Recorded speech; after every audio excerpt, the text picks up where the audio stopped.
Kabilang sa panunumpa ng ating katapatan sa watawat ng Pilipinas ang pagiging makakalikasan. Nasasad ito sa ating Batas Republika bilang 8491. Nang araw na yon, maagang nagising ang magkakaibigang Reggie, Gay at Miko. May misyon kasi sila na isasagawa, ang muling sumisid sa karagatan ng Anilao para pulutin ang mga basurang naipon sa ilalim ng tubig.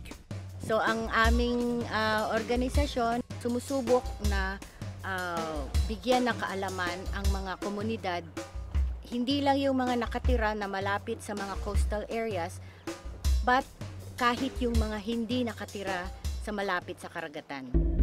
Binansagang birthplace of scuba diving in the Philippines, ang Anilao, Batangas. Sagana kasi sa maritime biodiversity ang kanilang karagatan. Kaya naman maski ang mga banyaga, dumarayo pa ng Anilao para lang mag-dive. Katunayan, sa isang exhibit nitong Marso lang sa California Academy, itinampok ang karagatan ng Anilao na binansagan ng mga banyaga bilang Philippine Reef. Ang exhibit, tinawag na Twilight Zone, Deep Sea Revealed. At isa si Gay sa mga Pilipinong mapalad na nakadalo rito. Gumawa sila ng first and largest indoor reef na kabukhang-kabuka ng nakita nila dito. Yung mga scientists na galing doon ay mga nagpunta rito at nag-dive sila at nag-research.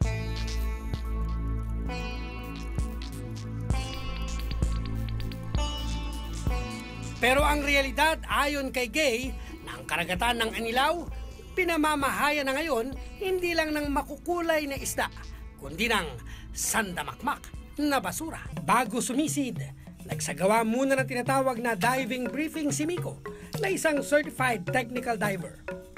Dito pinag-usapan ng grupo ang mga detalye ng gagawin nilang pagsisid. Pagbaba sa 3 meters, ayusin natin, adjusting scooter, hanap tayong basura.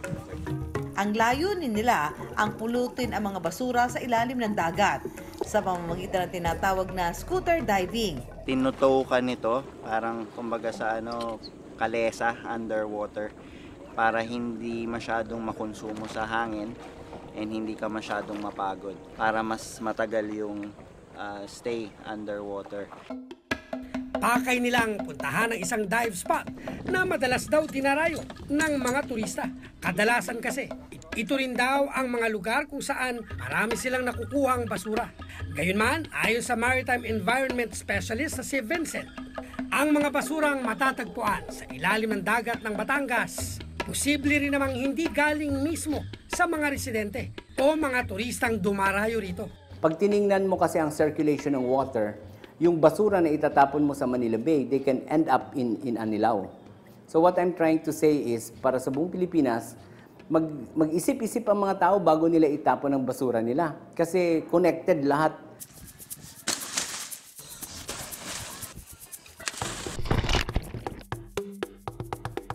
Napansin namin madami ng mga turista. Okay, karamihan mga snorkelers. Typically, yung snorkeling business dito sa Anilao, merong ang safety briefing, pero kadalasan kulang-kulang sa environmental briefing. So minsan nakikita namin nagtatapon ng plastic sa gilid o yung mineral water bottle, iniitsapwera na lang at doon na lang lumulutang. Gamit ang kanilang scooter, narating nila ang lalim na 22 metro at tuloy bumungad sa kanila ang tila isang paraisong nagkukubli sa pusod ng karagatan. Ang ganda ng mga corals kasi makulay siya, tapos maraming soft and hard corals. So pagka maraming corals, marami ring isda. And since sanctuary to, na bawal dapat mangisda, meron pa ring sumusubok na kumuha. Literal na makapigil hininga ang ganda ng corals. Pati na mga isda na tila nakikipaglaro pa sa grupo. Pero paalala lang mga ka-wonder na huwag dapat silang hahawakan para hindi magambala. Pero sa pagpapatuloy ng kanilang pagsisid, tumambad na sa kanila ang mga basura. Matyaga itong pinulot ng grupo at inilagay sa kanilang mga bulsa.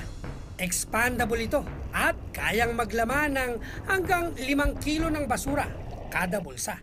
Ang iba naman, itinatali nila sa scooter para iahon. Ang mga basura na pupulot namin kadalasan galing din sa lupa o dun sa mga landfill. Itinatapon sila, karamihan yan plastic, yung mga chichirya na kinakain ng tao, mga plastic na kutsara, tinidor, mga straw, kadalasan diaper, may kahit hindi magandang hindi maganda sa loob na kuhain yun at ilagay sa bulsa dahil alam natin kung saan siya galing. Yan, ganun talaga yung kailangan namin. Sa 2 araw na pagsisid, nakakuha ang grupo ng mahigit sa 30 kilo ng basura. Ano man ang ganda ng karagatan, tila wala itong laban sa mga mapang-abuso at walang pakundangan. Kaya ang panawagan ng grupo, alagaan natin ang kalikasan bago pa raw dumating sa punto na mahirap na itong maisalba. Walang makakagawa nito, walang makakatulong sa kalikasan natin kundi tayong mga mamamayan. So ang advice ko sa atin is matutong pumili ng packaging na pwede mong gamitin paulit-ulit. Yung mga single-use plastic, cellophane mula sa pag bumili ka sa grocery, straw, one-time use lang yan. Kung pwede, iwasan, huwag gamitin. Okay? Kung no choice at gagamitin, itapon ng maayos.